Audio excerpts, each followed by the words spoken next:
Greetings, everyone. Very nice to be with you. So if you haven't already done so, if you would please have a piece of paper and some colored pens or pencils handy. We're going to need those for meditation that's coming up during our time together here. Together, we're going to create a radiantly healthy and fulfilling future. And we'll explore the Rosicrucian techniques that help us to manifest this. The Rosicrucian monographs tell us that the goal of life is to serve as a vehicle, as a mirror for the divine to untiringly contemplate its own reflection. The goal of life is to provide a vehicle for the divine to continually or constantly contemplate its own reflection. And the divine continually creates more effective vehicles for this purpose, which is the evolution of our consciousness and our species. And we can participate in this. We participate by becoming aware of what is, what we're doing, what we're saying, what we're thinking, by clearing the channels, by removing blockages for our connection with a future that is fulfilling and includes radiant health, and by attuning with the highest vibrations. And we're going to practice all of these today. What we're experiencing now is the result of our past thoughts and actions. So we need to take care with what we think. Thoughts live. They travel far. Often we have our actions and thoughts and what we say on autopilot. And I invite you to review a recent day, either today or yesterday, and think about what you did when you got up in the morning.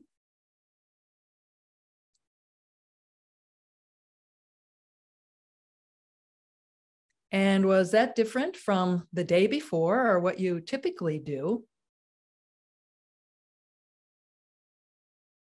And are your actions throughout the day sometimes on autopilot? It's not necessarily a bad thing if some of our actions are on autopilot. For example, if first thing every morning we wake up and we meditate. It's also helpful sometimes to be on autopilot so that we don't use our valuable brain space for things that we don't really need to spend a lot of time on. Steve Jobs said the reason that he always wore a black turtleneck was because he didn't want to spend any time thinking about what he was going to wear that day. The Rosicrucian musician Eric Satie did something similar. He bought 7 identical suits and he wore whatever suit was next on the hanger the next day. This doesn't, however, leave room for creativity, which is what we're working on today. Awareness can help us see when we're reacting or acting on autopilot. And when we're doing that, when we're on autopilot, we're living in the past. So we can be aware of when we're living in the past. I invite you now to think of an aspect of yourself that is no longer serving you. What is something that you want to change?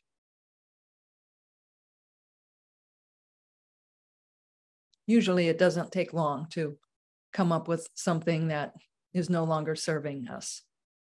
So first, embrace this. It isn't serving you now, but at some point, some part of you thought that this aspect of yourself might be helpful. For example, I've worked on an aspect of myself that doesn't serve me very well now, which is worry. And there's no question that there were times in the past when I was caught blindsided about things. So even when things are going perfectly, sometimes I worry, like, okay, have we thought about this? What if this happens? So there was a reason that I chose to worry, but it kind of got out of hand. So again, even when things are going perfectly, sometimes I worry. So whatever this behavior is that you have, maybe it's anger. Maybe at one point in your life, you had to get angry in order to make whatever it was you wanted to happen. Or maybe it's fear. Maybe fear kept you out of harm's way. But we're choosing things that no longer serve us. So maybe that was the case when we were kids or at some time in the past, but we've chosen something that no longer serves us. So don't hide this. Identify it. There's nothing to be ashamed of. At some point in your life, you thought this was helping you, and maybe it actually was helping you, but it's not serving you well now. So say out loud what this issue is. It could be behavior or a thought or things that you say. Say it out loud right now.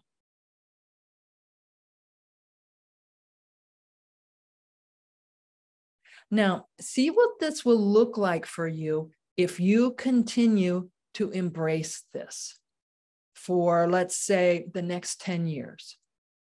So if you're angry, or if you hate someone, or if you're fearful in a way that's no longer helpful to you, or if you worry about things that you can't change, if you worry about things that are out of your control, how is that going to play out for you over the next 10 years? Does it contribute to your radiant health or fulfillment? Again, if it does, then choose something else. We're working with something that no longer serves us. So if you're ready to let this go, thank this aspect of your behavior or your thoughts and let it go.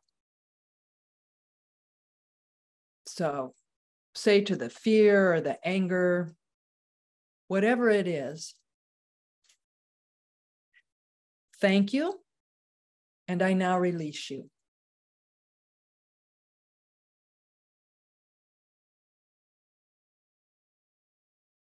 Now, it's possible that this aspect is not going to want to go quietly. Some part of yourself put it into your tools for dealing with things or situations because it thought there's an aspect of yourself that thought it would be helpful. Again, if you're angry, some aspect thought it was going to be helpful, where maybe now just being irritated would work. So in a moment, we're going to do the following. In a moment, you'll close your eyes and you'll envision yourself waking up. You get out of bed, and at some point in the morning, you have this thought that's not serving you well, or you're taking this action. And I'm going to say change. Then you'll see yourself in the middle of the day, and you sense this emotion or this behavior that's no longer helpful to you. And then together, you and I together will say change. And then in a moment, you're going to see the end of the day. You're preparing for bed. Maybe you're in bed. You lie down. You pull up the covers and you sense this emotion. And then you alone are going to say change. So you're reminding yourself of how you no longer want to act, of who you no longer want to be, of how you no longer want to think. So we're going to do this now. Again, say this behavior or this emotion out loud. And now close your eyes.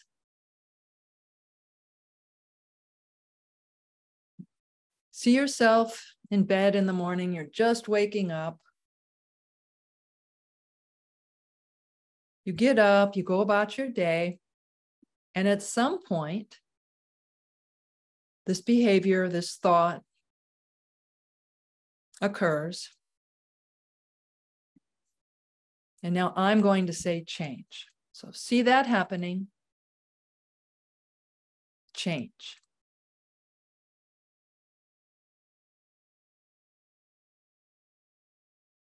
Now see yourself in the middle of the day. Maybe you're at work or with family or friends. Maybe you're having lunch, and this pops up again. So in a moment, we're going to say change together. Ready? Change.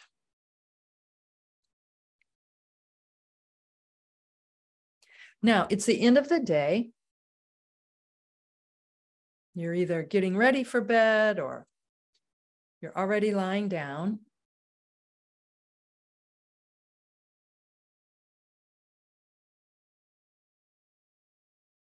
This pops up again. And now this time, by yourself, you're going to say change. So do that now.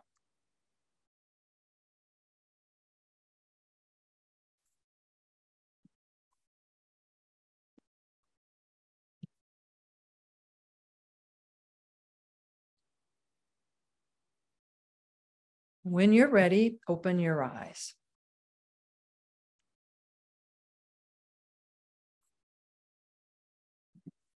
Now, you'll find it helpful to do this ongoing. Again, we've embraced and made these habits part of our life, a really important part of our life, usually to protect us from some kind of a threat. So when this happens again, you'll be wherever you are and you can just mentally or quietly think of it and then say change. What's most important is that you observe that this keeps happening until someday you'll observe that it doesn't keep happening. But again, what's most important is to be aware that you're engaging this. Now we're going to create what we want to replace this with. We can attune with higher planes of energy to connect with and manifest what we want. So you've identified what you don't want to carry with you into your future. Now we're going to attune with what you do want to carry with you into your future, what you want to manifest. We're going to attune with this with our thoughts to activate. H. Spencer Lewis described the various dimensions. You know, there's height, width, and depth. And H. Spencer Lewis noted the importance of a fourth dimension. And you might know what this is. It's vibrations. So for H. Spencer Lewis, the fourth dimension was the vibrational nature of something.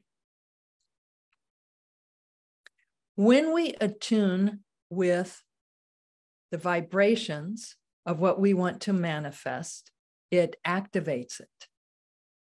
The ancient Egyptians described a magical realm called the Amdwat, A-M-D-W-A-T, the Amdwat. And this was a spiritual plane that contains the potential for everything that ever manifests. So it's like in physics, the wave, and our thoughts activate it into manifestation. So we activate with our thoughts a particle. The ancient Egyptians used 9 different concepts to describe the soul. And one of them is called the Ba, B-A. Egyptologists usually define this as the personality of the person, but that's not what it is. The Ba is our presence. It's a presence that we bring with us in the world, in every interaction. And when we interact with each other, it affects our ba. It affects our frequency. When we go to certain places, it affects our vibrational frequency. Surely you've been to a place that feels great. Thinking of Rosicrucian Park, the first time I stepped foot in that beautiful place, it just felt different. And you've probably experienced places that had a vibration that didn't feel so great. So the ba is our vibrational frequency. It's our presence that we bring everywhere we go. H. Spencer Lewis described the importance of imagination. He said, being present in the moment. So this would be not being on autopilot, connects us with nous, which we discuss in detail in the Rosicrucian teachings, the unified field. And the autonomic nervous system creates order within our being, within our vibration. And the ancient Egyptians used a deity whom they called Mat. Again, sometimes there are inaccurate translations of what the ancient Egyptians meant. Mat represents truth and balance. Most importantly, though, she represented order, as in cosmic order, as in resonance in our energy field. Mat, the goddess, gets everything into resonance so that we can connect with the unified field or nous. Now, Rosicrucians have many techniques that we can use to do this. We can intone vowel sounds that stimulate certain psychic centers in our being. It's like a tune-up. It's getting the right vibrations, not just for that individual psychic center in our being, but creating resonance between all of them. And in the very first cycle of Rosicrucian monographs, members are given the vowel sounds to attune with the 7 major psychic centers. So we can start practicing this right away. H. Spencer Lewis said, imagination differs from the imaging functions of the conscious mind. Imagination is the supreme acting factor with the subconscious mind, and it's related to emotions. Imagination allows the conscious mind to perceive beyond the finite limitations of linear time and space. I'm going to say that again. Imagination allows the conscious mind to perceive beyond the finite limitations of linear time and space. It acts through emotion, urging us to assign a conscious meaning and purpose to the illumination that we receive through imagination. Emotion expresses itself through the autonomic nervous system. This sympathetic glandular system then resonates with the central nervous system, thus activating the associate memory of the physical sense. Then from this chain reaction comes illuminating ideas and the urge to clarify and utilize this new reality in a meaningful way. The alchemist called this true imagination. It's different from just imaging something. It is creating. It's a special kind of imagery or visualization that is directly connected to the ground of reality. So that's what H. Spencer Lewis was describing when we activate through our thoughts what is in the world of vibrations into this world. H. Spencer Lewis wrote, "The mystic knows that if we hold in our minds a picture and give it the vibrations of living possibility, and if we prophetically proclaim that it is to be or will be, we bring it about. We create it in the world of actuality by transferring it from the world of reality to material manifestation. So we activate it. He wrote, "We know that as each hour of the day passes, the things which we have held in our imagination and which we now allow to pass into the chamber of mental alchemy are likely to be crystallized immediately in earthly form. We must therefore be pure-minded. We must be pure and holy in our imaginary concepts. We must keep the chamber of mental alchemy clear and wholesome." So now I invite you to have your piece of paper and your colored pens or pencils nearby. We're going to begin a lengthy meditation. So have a piece of paper and colored pens or markers or pencils handy. Now, please close your eyes and take 3 deep breaths, becoming more relaxed with each exhalation.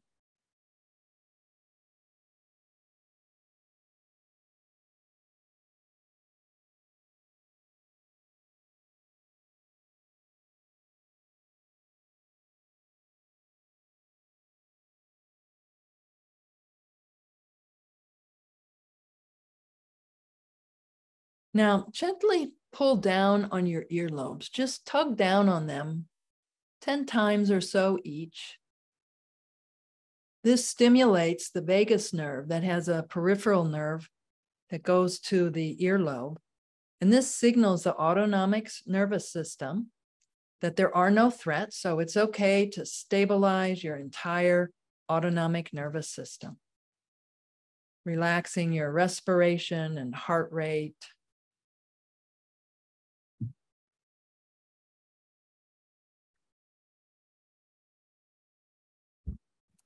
And now for the next 2 minutes or so, just gently focus on your breath. Breathe normally and focus on your breath as the air goes in and out of your nostrils. If your mind wanders, that's no problem. Just gently bring your awareness back to the air as it goes in and out of your nostrils.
Now, I'm going to share with you the step-by-step formula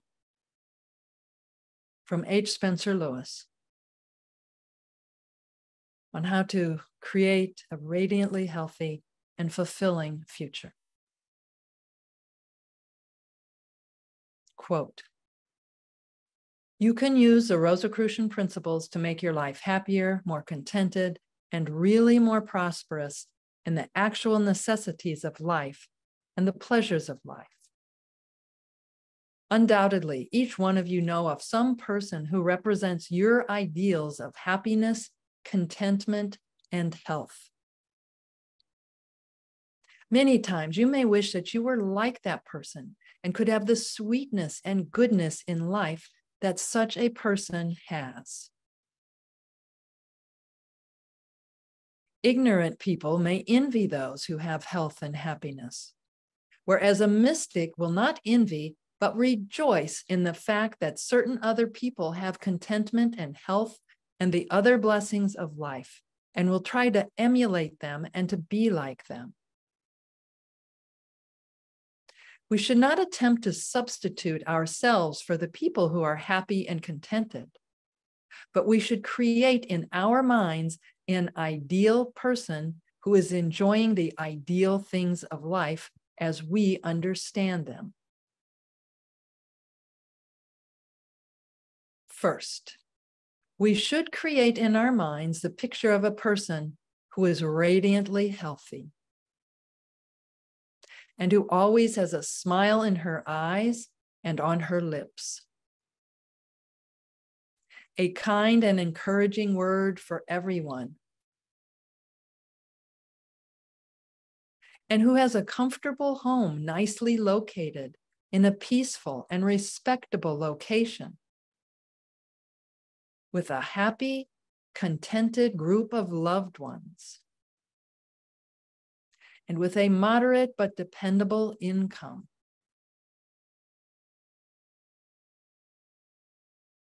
Such an ideal person can have many qualities and conditions that we can invent or imagine.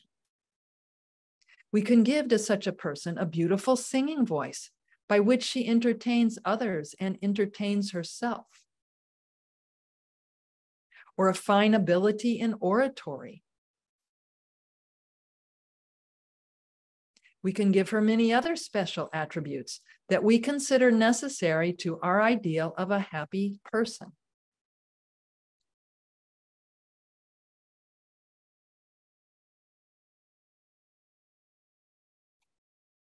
Now, assume that you are gradually becoming that ideal person. Build up a character, a personality who is happy and contented in life, and who has what you believe to be the ideal things in life.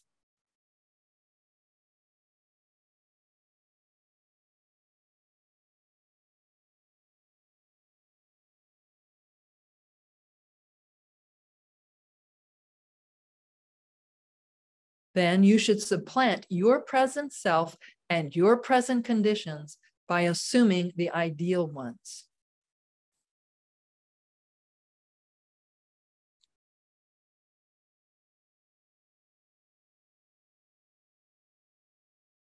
In order to be consistent and have the principles work properly, you will have to carry out your part. If you are assuming yourself to be the ideal, happy, contented person, you must act that way during every hour that you feel you are assuming that ideal character.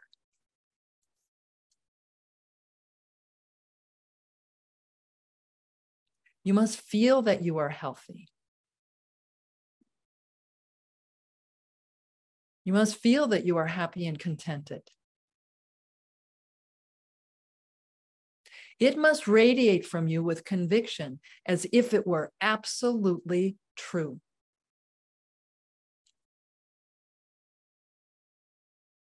Your first step in carrying out your part is to take on the characteristics and attitude and to carry out the actions of the ideal person whom you have invented. It is just as though you were writing a story for a novel or a film or a play. It is as though you put into your story an ideally happy, contented, healthy, prosperous person who is spreading sunshine and peace, encouragement and inspiration everywhere she went.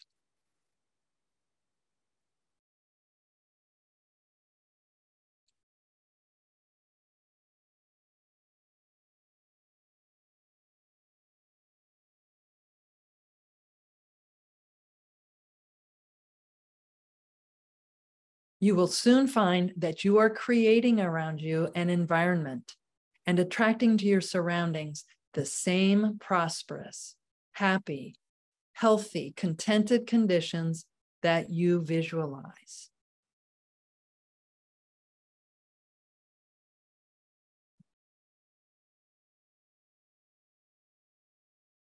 you will find that you are actually creating the very things that you have wanted.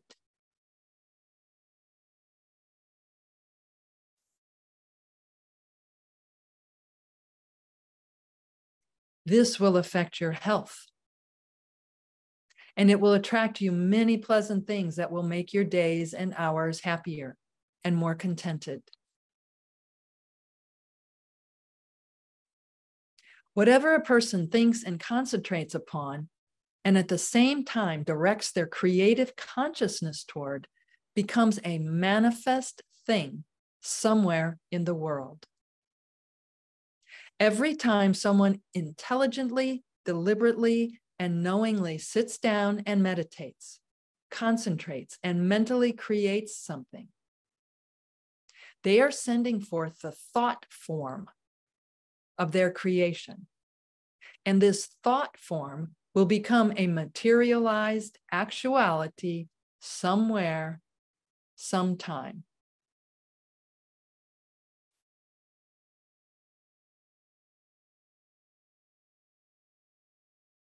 This creative divine power within you is under your immediate control all the time.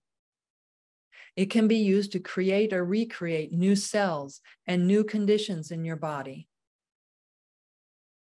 or to recreate and create new things outside of your body. From the truly esoteric and metaphysical point of view, there is no difference between concentrating upon some cells in the body to join together in healing a wound or in curing a disease, and concentrating upon constructive waves to leave the mind and go forth into space and construct something.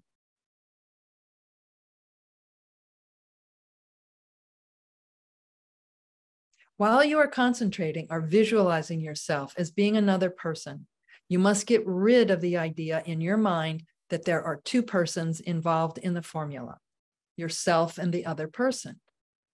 You must not have a thought in your mind such as that you and the other person have exchanged places, and that now you are in the other person's place and he is in your place. Such a thought continues the idea of two persons and the duality of existence of the two. During this exercise, the one uppermost thought in your mind must be that there is only one person and you are that one person. The other person is therefore temporarily out of existence, out of your mind, as though you have never heard of her or never knew of him. This singleness of identity is the great secret point in the process. There must be but one person of whom you are conscious, and that person in this new combination that has been founded by this exercise.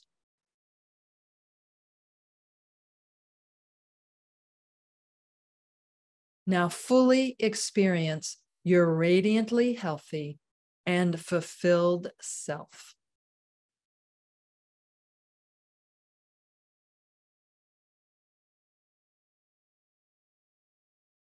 Take in a deep breath and feel how this feels.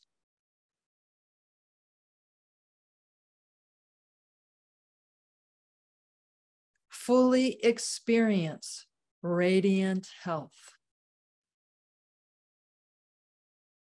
Continue to take deep breaths, fully experiencing your fulfilling future.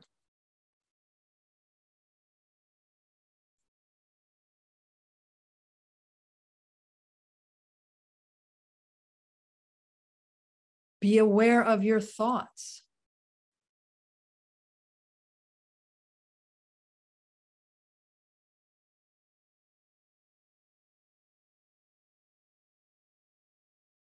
As you think those thoughts and they trigger emotions, be aware of the expression on your face.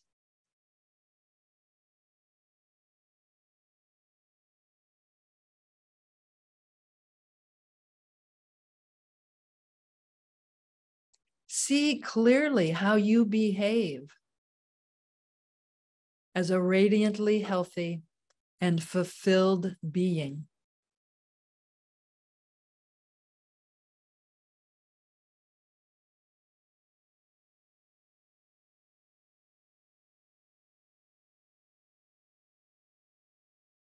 See yourself interacting with others as your ideal self.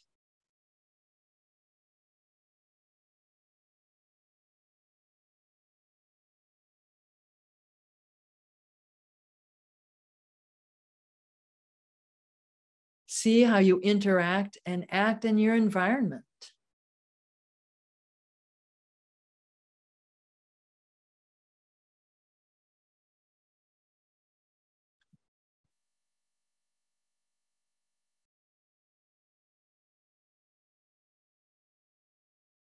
Experience this deeply.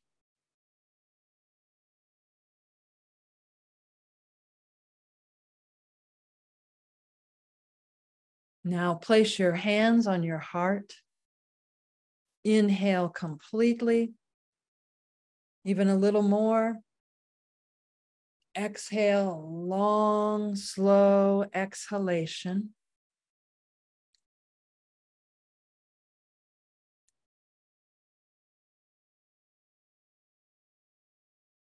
Now open your eyes and draw an image symbolizing your future self.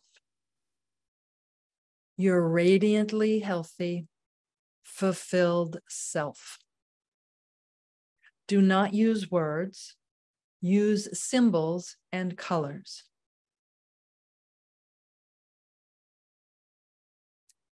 I will return in 10 minutes.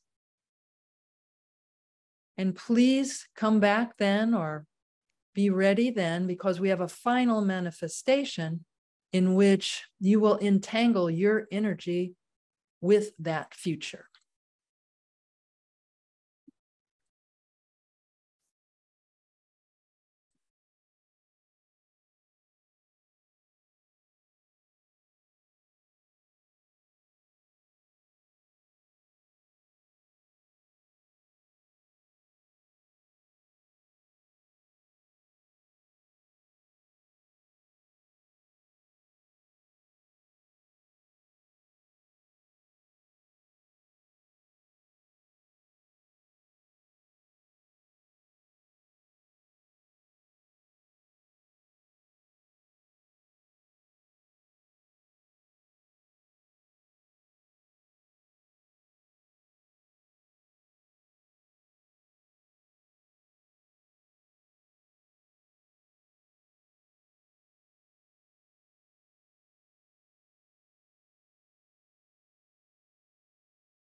Now, you are going to entangle your energy with what you just experienced. Close your eyes and hold your image to your heart center.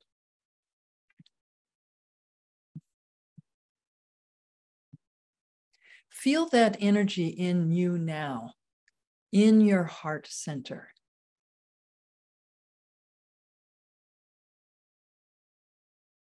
In every cell in your body.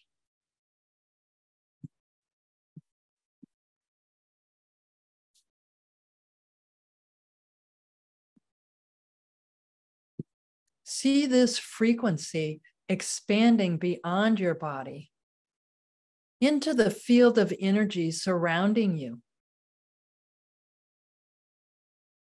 entangling it in the field of actuality.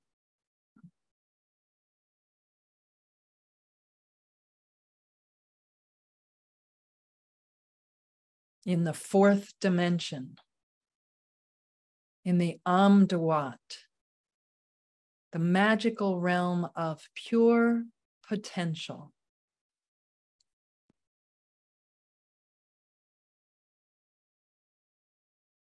You have activated this condition or this behavior or this emotion.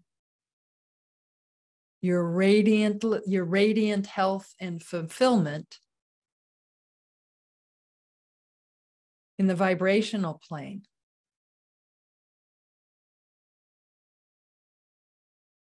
Within your frequency, in your ba, your presence in the world.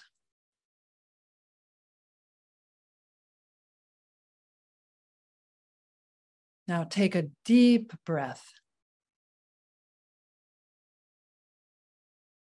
Exhale completely.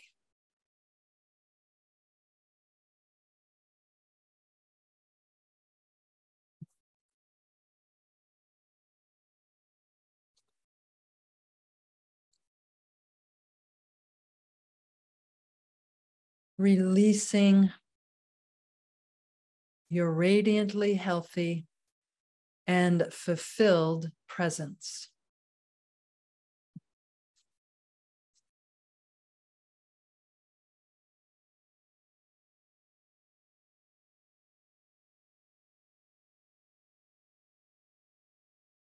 When you are ready, please open your eyes.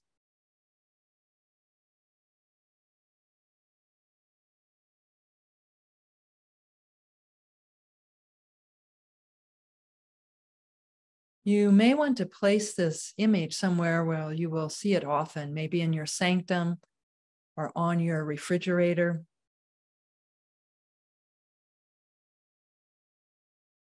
Again, H. Spencer Lewis wrote, in order to be consistent and have the principles work properly, you will have to carry out your part. If you are assuming yourself to be the ideal, happy, radiantly healthy, contented person, you must act that way during every hour that you feel you are assuming that ideal character. You must feel that you are healthy. You must feel that you are happy and contented. It must radiate from you with conviction, as if it were absolutely true. Because it is. So mote it be.